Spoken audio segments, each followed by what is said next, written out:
Баршаңызға қайырлы күн. Қалдарыңыз қалай? Қош келдіңіздер барлықтарыңыз. Жағдайларыңыз жақсы ма? Оразада қиналып жатқан жоқсыздар ма? Барлығы жақсы ма сіздерде? Шүкір, менде барлығы жақсы. Мерекелеріңізбен. Жеңіс күні барлықтарыңызға құтты болсын. 9 май жеңіс күні. Сіздерге де құтты болсын. Өте қуаныштымын. Мына жерде сұрап жатыр екен. ПП марафон келесі лек қашан болады дейді. Бүгін кешкі сағат 9-да бастаймыз. Ол жерде микс марафоны болады. Микс марафонда, яғни ол жерде 1 айлық ПП марафонның менюі беріледі, міндетті түрде. Ораза болсаңыз, оразаның менюі беріледі, детокстың менюі беріледі, вакуумды үйретемін. Барлығын мен осы 8 күннің ішінде үйрететін боламын. 8 күннің ішінде толықтай түгел информацияның барлығын аласыз, ары қарай өзіңіз жалғастыратын боласыз. Қош келдіңіздер. Барлығы жақсы дейді. Өте қуаныштымын. Тағы да мерекелеріңізбен. Жалпы қиналып жатқан жоқсыздар ма? Ораза айында ешқандай қиыншылық болып жатқан жоқ па? Ораза ұстап жатқан қыздар. 30 күндік, сол кезде басталады. Сол кезде хабарласыңыз, осы ораза бітсін, сосын бастаймыз иншалла. Жақсы қыздар, жалпы мен бүгін осы эфирға сіздерге кокос майы жайлы айтқым келіп отыр. Кокос майының пайдасы жайлы айтқым келіп отыр.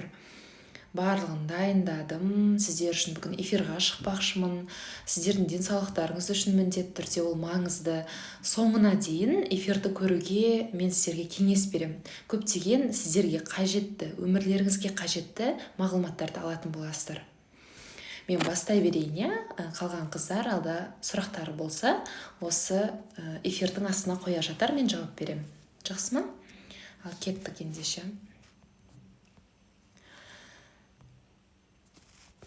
Қараңыздар. Жалпы сіздер білесіздер ма, кокос майының қандай май екен? Осы не үшін? Осы дұрыс тамақтануда кокос майы деп барлығы бүкіл диетологтар кокос майын қолданыңыздар деп айтады. Не үшін айтып айтады? Негізі білесіздер ма өздеріңіз жауабын? Айтып көріңіздерші.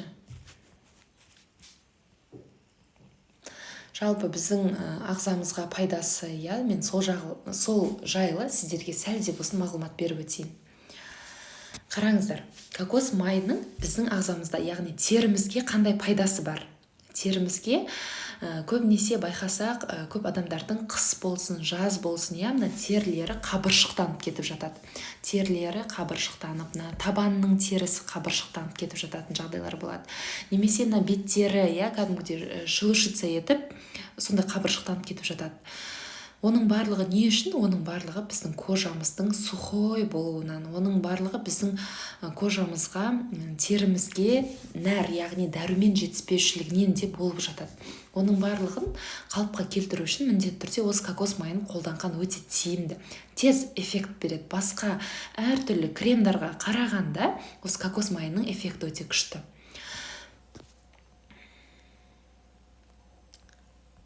Келесі, яғни нәрлендіреді, дәрумен, яғни біздің терімізге қажетті дәрумендерді осы кокос майынан ала аламыз.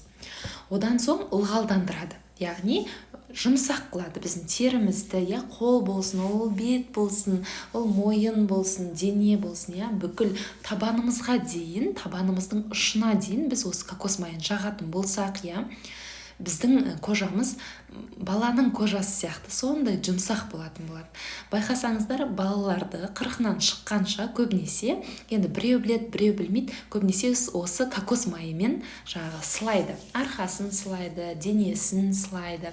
Сосын тұз сумен шомылдырады. Мысалы, 40 күн тұз сумен шомылдыруы мүмкін.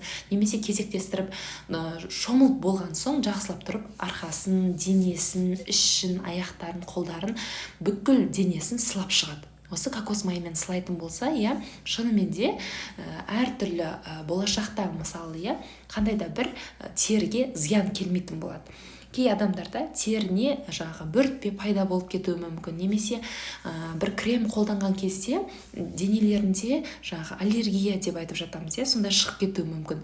Ал кокос майында мүлдем аллергия болмайды. Түсінікті барлығы. Сосын мына қабыршықтанудан сақтайды. Қыс мезгілі болсын, қыста көбінесе тоңып қаламыз, құрғап кетеді кожа сухой болып кетеді, сыртқы кожа, яғни беттің, қолдың кожасы сухой болып кетеді. Соның барлығын қалыпқа келтіру үшін осы кокос майын қолдансаңыздар болады. Сосын жаз келе біздің теріміз салбырай бастайды, кожаның барлығы, көз болсын, ол ауыз болсын, мына жердегі кожалар, немесе мойын, барлығы жас келе ол түседі барлығы. Не үшін? Өйткені біздің жаңағы теріміз құрғақ болады, біздің терімізге күтім көрсетілмеген. Ал сіздер қазірден бастап кокос майын күнделікті қолданатын болсаңыздар, қолданғанда былай алып былай жақпайсыздар, ешқашан олай жасамаңыздар. Азырақ қана аласыздар да, соны жақсылап былай жағып, бүкіл теріге жағып шығасыздар, массаж жасаңыздар, міндетті түрде былай жасаңыздар. Сонда ғана сіздерде жақсы эффект болады, терілеріңіз салбырамайтын болады.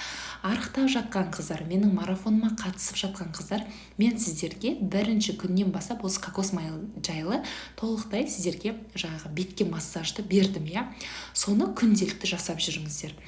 Менің марафоныма қатысып жатқан жоқ қыздар болатын болса, менің таплинк арқылы ютубыма кіріңіздер, ютуб каналыма. Сол жерде бетке массаж бар, осы кокос майы жайлы. Осы кокос майымен мен өзім жасадым, көрсеттім, қалай массаж жасау керек бетке. Соны сіздер күнделікті жасап жүріңіздер. Шынымен де беттеріңіз жаңағы құрғақ болғаны кетеді, беттеріңіз өз қалпына келеді, яғни бүкіл теріні қалыпқа келтіруге өте жақсы көмектеседі. Міндетті түрде теріге көмегі өте күшті. Ол сізге мен советую деп айтсам да болады, пайдасы өте мықты болады. Түсінікті, келесі қараңыздар. Енді тіске пайдасы. Сіздер блогерлардан байқаған жоқсыздар ма, былай кокос майын алады да қасықпен ауыздарына салады. Не үшін? Ойлайсыздар, не үшін олар кокос майын ішіп жатыр, немесе жеп жатыр, немесе ауыздарын сол кокос майымен шайнап жатыр деп ойлайсыздар. Оның барлығы тістің инфекциясы бар ғой, ауыз қуысының инфекциясы көп білесіздер, жай ғана қолмен ауызды алатын болсақ, біздің аузымызда инфекция намного больше, чем қолымызға қарағанда. Ол біреу сенуі мүмкін, біреу сенбеуі мүмкін, бірақ ол солай. Өйткені көптеген біз тамақ жейміз, ол тамақтың құрамы қандай екен білмейміз, көптеген ол жерде де жаңағы инфекциялар болады. Біз асқазанымыздан да инфекциялар шығады, барлығы, мысалы, жумай бір қандай да бір фруктыды жеуіміз мүмкін, жай ғана сүрте салуымыз мүмкін. Оның барлығы біздің ауыз қуысымызға жиналады. Соның барлығынан тазалану үшін осы кокос майын қолданады. Сонымен шаятын болса, яғни дезинфицирующие средства сияқты қолданамыз ғой біз кокос майын. Жаңағы стоматит деп айтып жатамыз. Не үшін стоматит пайда болады? Өйткені қандай да бір вирустың біздің жаңағы ауыз қуысымызға кіріп кетуінен пайда болады. Инфекцияның кіріп кетуінен, немесе тісіміз құрттап кетеді, шіріп кетеді, соның барлығының жаңағы алдын алу үшін осы кокос майымен ауызда шаяды. Күнделікті жаңағы аузын тазалаудың алдында, щеткамен жуудың алдында кокос майын бір чайный ложка алыңыз да, аузыңызға салған кезде ол бірден еріп кетеді, жақсылап шайыңыз, аузыңызды жақсылап шайыңыз, бүкіл қуыстарына дейін кіргізіп тұрып жақсылап шайыңыз, сосын шығарып тастайсыз, сосын барып тісіңізді жуасыз. Түсінікті, оның ешқандай иісі де жоқ, оның ешқандай жаңағы сіздердің прям құсқыларыңыз келіп, сондай бір сезім мүлдем тудырмайды, ешқандай білінбей қалады, кәдімгідей су сияқты еріп кетеді ауыздарыңызда. Сосын келесі, мына иектің қызаруы, қанап кетеді кей адамдарда тіспен ет бар ғой, соның арасы былай қимылдап тұрады, қызарып тұрады, және де екеуі бөлініп кететіндей болып тұрады. Вот соның барлығының алдын алу үшін адамдар осы кокос майын либо ішеді, либо сол ауыз қуысын жақсылап тұрып шаяды. осы кокос майының пайдасының бір пайдасы осы. Сосын жаңағы бактерия, вирус деп мен айттым ғой, соның барлығын алдын алу үшін, яғни олар кокос майына төтеп бере алмайды. Олар осы дезинфицирующий средство сияқты қолданылады. Тазалаймыз, мысалы біз қолымызға жаңағы антисептик себеміз ғой, бүйтіп тазалаймыз ғой. Иә, сонда біз қолымызда уже инфекция жоқ деген сөз, немесе өте аз мөлшерде бар деген сөз. Біздің ағзамызға кері әсерін тигізбейді деген сөз. Дәл сол сияқты сіз кокос майын қолданатын болсаңыз, аузыңызға қолданатын болсаңыз, жаңағы бактерия, вирус барлығы кокос майымен бірге шығып кететін болады. Ішетін болсаңыз да біздің асқазанымызды емдейтін болады. Гастрит, язва, мысалы панкреатит деп айтып жатамыз, асқазан ішектің ауруларының барлығының алдын алу үшін профилактическая доза күнде 1 чайный ложкадан таңертең ішсеңіздер болады. Өте пайдалы, ешқандай зияны жоқ, және де артық салмақ пайда болады деп ойламаңыздар, қыздар. Оның бір сондай бір пайдасының өзі жаңағы запормен көп адамдар, көп әйел азаматы жаңағы зардап шегіп жатады. Сол запордан құтылғыларыңыз келсе, міндетті түрде оливковый маслоның орнына осы кокос майын қолдансаңыздар да болады. Жақсы көмектесетін болады міндетті түрде. Бірақ сіздер жаңағы күнделікті қолданып отыруларыңыз керек та, 1 ай болсын мысалы, сонда ғана сіздерде өте жақсы эффект болады.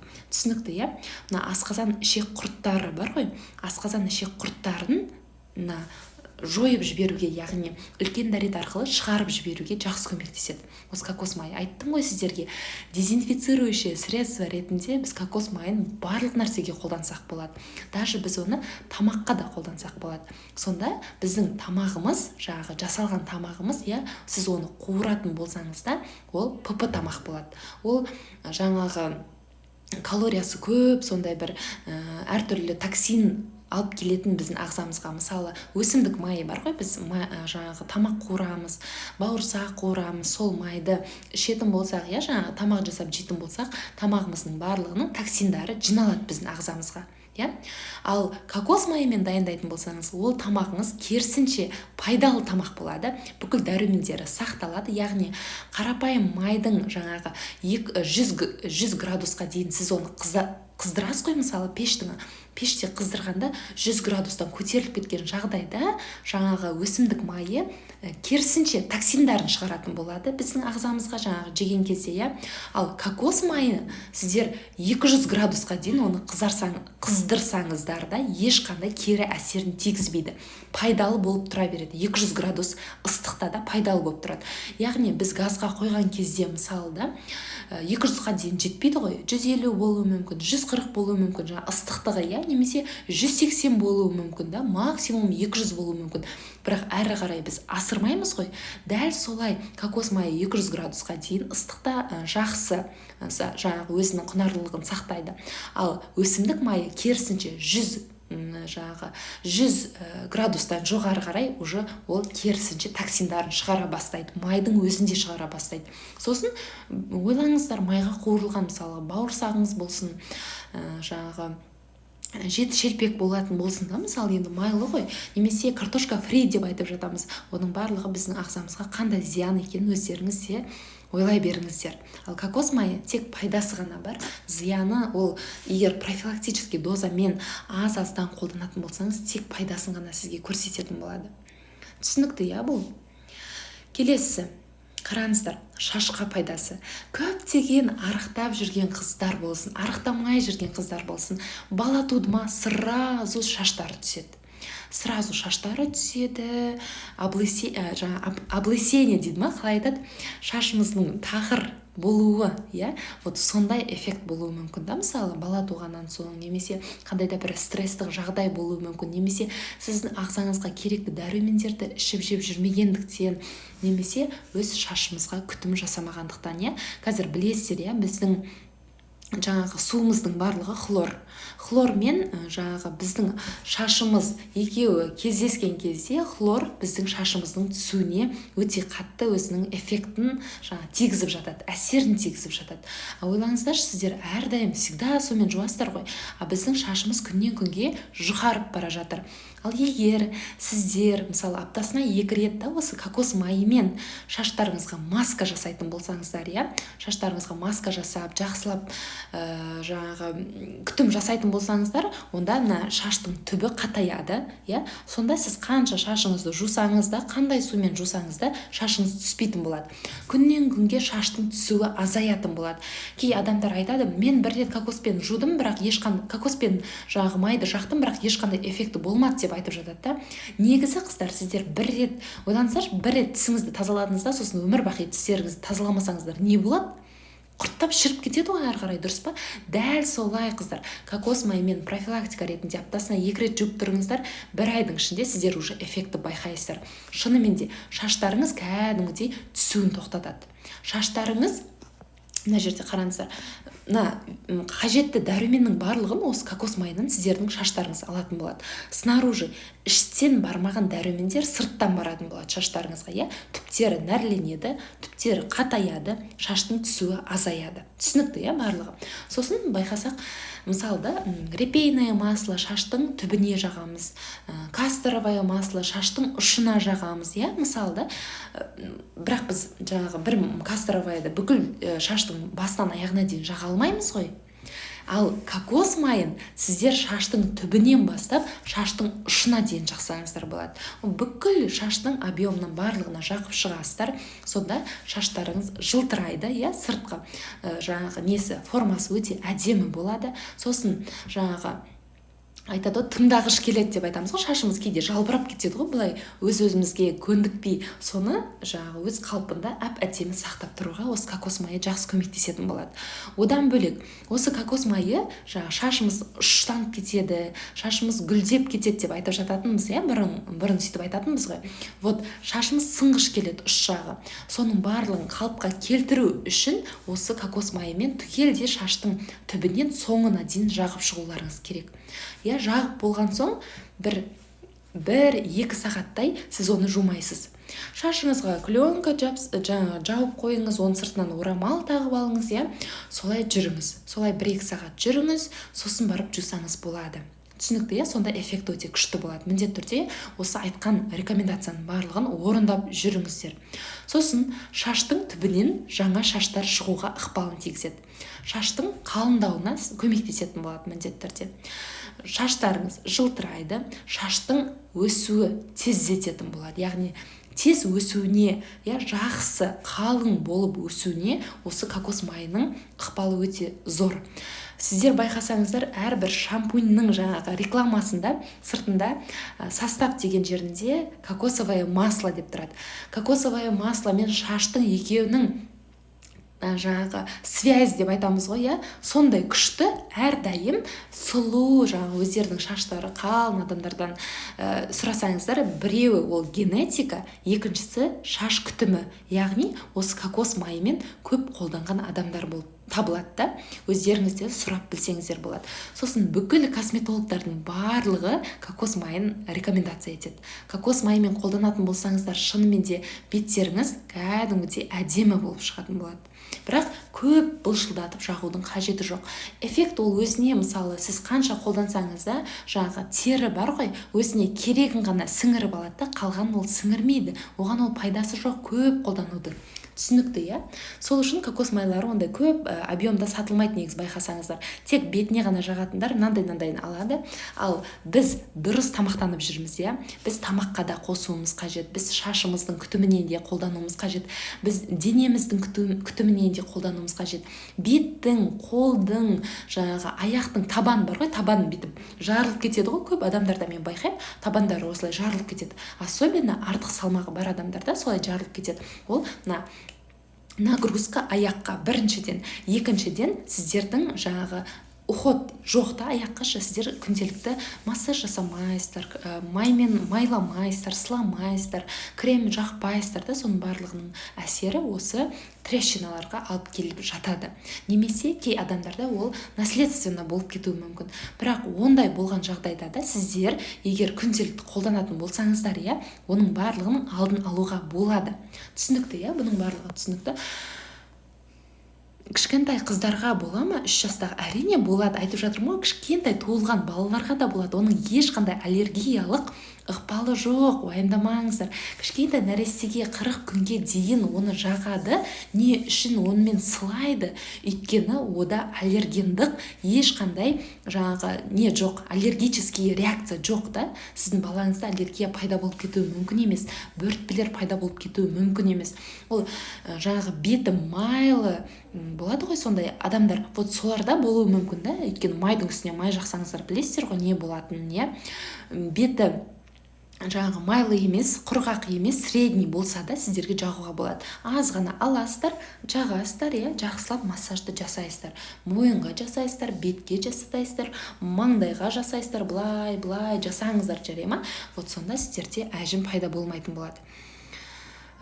Кокос майынан соң шашты шампуньмен жуама, сумен шаяма дейді. Кокос майын жақ болған соң орайсыздар, сақтайсыздар, 1-2 сағаттан кейін шампуньмен жусаңыздар болады. Қайдан алуға болады дейді. Айтам, қайдан алуға болатынын міндетті түрде айтатын болам. Аяқ күтімі жасамайым мен. Вот, көрдіңіздер ме, аяқ күтімін жасамайым мен дейді. А на самом деле надо. Өйткені ертең, қазір болмаса да ертең қартайған кезде ол проблема сізде де болуы мүмкін. Өйткені, мысалы, күтімсіз ойлаңыздаршы, тістеріңізді жумаған сияқты да, тістеріңізді жумай жүре берсеңіздер, бір күні құрттайды, шірейді, сонымен сынады, сонымен жоқ болады, кетік болып жүресіздер. Дәл солай аяқтарыңыз да ертең осылай трещина пайда болып, солай жүретін боласыздар. Ол сіздерге керек емес, Келесі. Қараңыздар. Кокос майын міне, менің алатын кокос майым дәл осындай. Мен сыртқы упаковкасына мән бермеймін. Ең бастысы маған таза, 100% таза кокос майы қажет. Мені өзімдікі, қараңыздар. Вот видите, қаншасын мен уже құртып қойдым да, Маған осы 2 айға жетеді да, мысалы 2 айға, 3 айға жетеді иногдашы, үйде көп болмайтын болсам, тамақты көп істемейтін болсам, 3 айға дейін жеткізе алам. Ал күнде тамақ істейтін болсам, күнде бет күтіміне кетіретін болсам, шаш күтіміне кетіретін болсам, менде осылай азайып қалады. Күннен күнге осылай азайып кетеді. Міне көрдіңіздер, сіздерге қандай майды алып жүргенімді. Бұл жерде 1 килограмм 250 грамм былай ұстайсыз. 1 килограмм 250 грамм. Енді 1,5 литровый банкада сіздерге алсаңыздар болады. Көрдіңіздер, керемет ақпарат беріп жатсыз дейді, рахмет дейді. Бүкіл денеге жағуға болады ма дейді. Бүкіл денеге бір рет жағып шығыңыздар, тура младенецтің денесі сияқты болады сіздерде. Дәл сондай эффект болады сіздерде. Керемет нәтижелер болады. Бір рет хотя бы, мысалы, айына бір рет бүкіл денелеріңізге жағып, біраз отырып, сосын жуып, солай жасаңыздар, шынымен де эффекті байқайтын боласыздар өздеріңіз. Менен қыздар сертификатын сұраған. Бұл менің алып жүрген осы кокос майым бар ғой, осының сертификаты бар ма деп менен сұрады. Қараңыздар, бұл мен алып жүрген қызда, сертификаттың барлығы бар. Бүкіл стандарттарға сай, міне сіздерге дәлел ретінде көрсетіп қойдым. Рафинатталған кокос майы, ешқандай иісі жоқ, жағымсыз, шашқа жақсаңыздар да, ауыз қуысына жақсаңыздар да, шайқасаңыздар да, ешқандай кері әсері болмайды. Сіздерге очень будет приятно, но не будет айтамыз ғой, но не будет отвращения деп айтамыз ғой. Вот сондай жағдай сіздерде болмайды. Міне сертификатын көрдіңіздер, қай жерден алуға болады дейді. Қазір айтам қыздар, асықпаңыздар, түгелдей мен сіздерге көрсетіп өтейін, бірінші. Байқаңыздар, қараңыздар.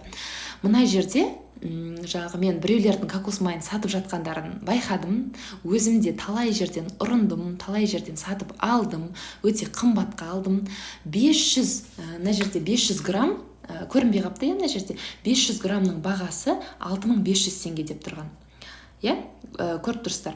Мына жерде 300 миллилитрі 3000 теңге деп тұр. 500 миллилитрі 4000 деп тұр. Мына басқа кокос майы, мен алам деген. Мына жерде басқасы 6500, ол 500 миллилитр. Түсінікті, әр жерде әр түрлі, бірақ бұл бағалар өте қымбат. Мен үшін өте қымбат. Өйткені мен постоянно кокос майын әр ай сайын, әр 2 ай сайын алғандықтан, бұндай аз граммды қымбат бағаға алу мен үшін невыгодно. сол үшін мен бұлардан жаңағы басқаларын іздедім, басқа жерден іздедім, туыстарымнан сұрадым. Олар маған жаңағы қай жерден алу керек екенін айтты, түсіндірді. Қараңыздар, мына жерде негізгі бағасы 1 литр 250 грамм 10 000 теңге. Негізгі бағасы. Бірақ сіздер үшін 50% жеңілдік жасалып тұр. 5 000 теңгеге береді, және де жеткізу тегін болады сіздер үшін. Егер қаласаңыздар, мына жерде Каспий Голд тұр, жаңағы алатын қыздың номері жазылып тұр. Сол номерге жазыңыздар, Гүлбала ханымның атынан деп жазыңыздар, сіздерге 50% жеңілдік жасайтын болады. Негізгі бағасы 10 000, бірақ сіздер үшін жеткізу тегін. Ең бастысы любой қалаға почтамен жеткізеді, ол тегін болады. Міндетті түрде сіздерде жаңағы 50% жеңілдікпен 5 000 теңгеге беретін болады. Аламын, қолданамын, денеме, жаңағы бетіме, тамағыма, осы кокос майын қолданамын дейтін болсаңыздар, небәрі 5 000 теңгеге ойлаңыздаршы, мынаны полный алатын боласыздар. Осындай 1 литр 250 грамм кокос майын сіздер алатын боласыздар. Небәрі 5 000 теңге болады. Түсінікті, барлығы. Мен аламын дейді. Скрин қылып алыңыздаршы, қыздар, мынаны скрин қылып алыңыздар.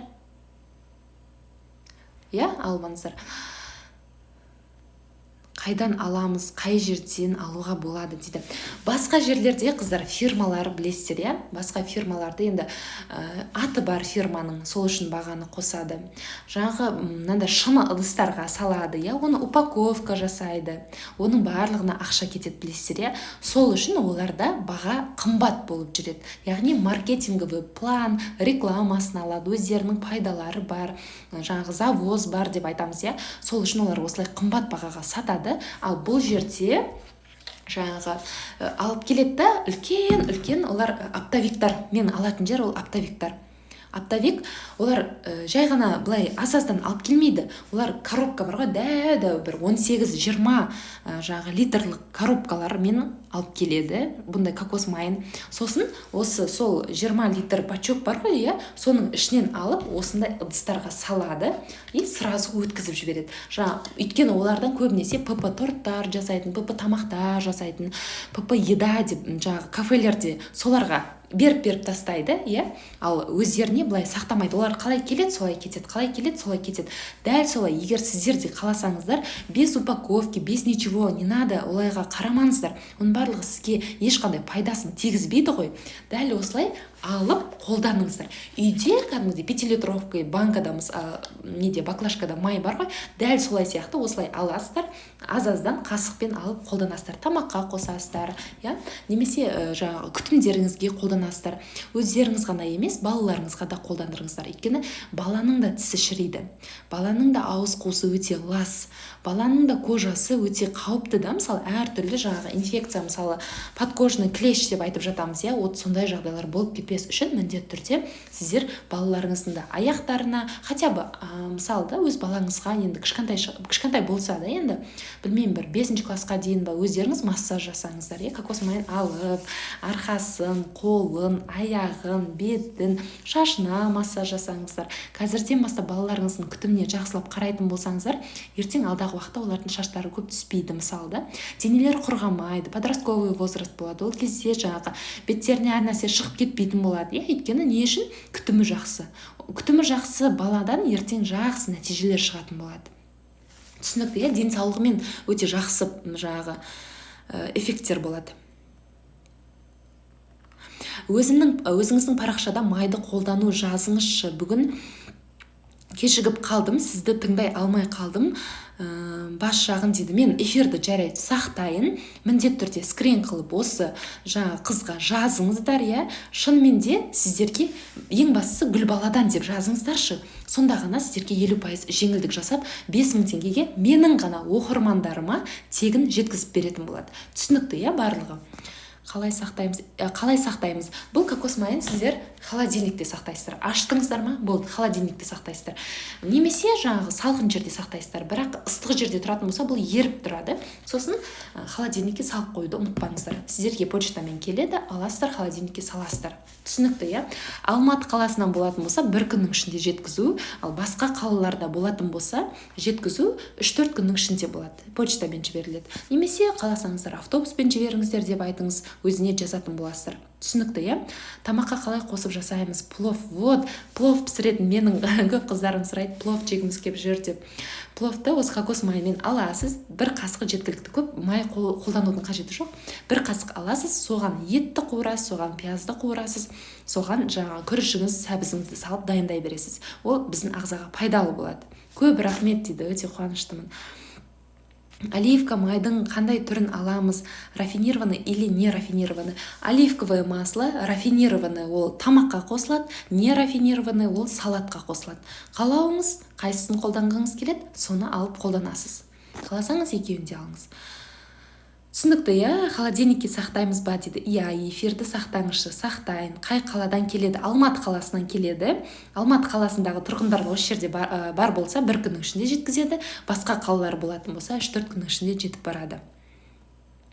Мен де аламын дейді. Астанаға жеткізу бар ма? Әрине бар. Любой қалаға жеткізу бар. Тегін жеткізу, егер менің атымнан деп айтатын болсаңыздар, тегін жеткізіп береді сіздерге. Түсінікті, иә, барлығы? Қыздар, барлығы түсінікті болатын болса, сұрақтарыңыз жоқ болатын болса, мен эфирді аяқтайын, иә, алдағы уақытта міндетті түрде сол қызға жазыңыздар WhatsApp-на, сол барлығын сіздерге ары қарай түсіндіретін болады. Сау, саламатта болыңыздар.